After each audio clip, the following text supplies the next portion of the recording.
Now let's see the third and the final example of Hardy Weinberg equation. The ability to roll the tongue is determined by a dominant allele. In a sample of 416 people, 26 were unable to roll their tongues. Using the Hardy Weinberg equation, calculate how many people in the sample were homozygous dominant for this allele. So what we know here is that the Q squared, it's the people that are unable to roll their tongues, and they are 26 out of 416. This information here can help us find the value of Q. So 26 divided with 416 will give us a value of 0.0625. And now if you square root this number, okay, to find the value of Q, then you get the number 0.25. So Q here it's equal to 0.25.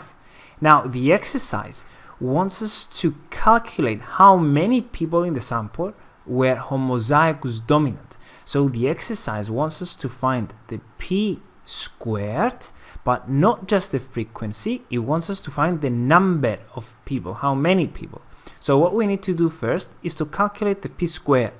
Since we have the Q, then we can find the P value. So what we can do is P plus Q equals to 1. So P is equals to 1 minus 0.25. So P is equal to 0.75. So this is the value of P. So we have the value of Q, we have the value of P. Now if I want to find the P squared, then I have to put in the power of 2. So 0.75 times 0.75 will give us 0.5625. So this is the value of P squared. Now to find from this value the number of people, we need to do the opposite of this. So what we are going to do, we're going to say that 0.5625 it's equal to x divided with 416, which is the total number of people that they used in their sample. So to find the value of x, what we do, we're going to multiply these two here together.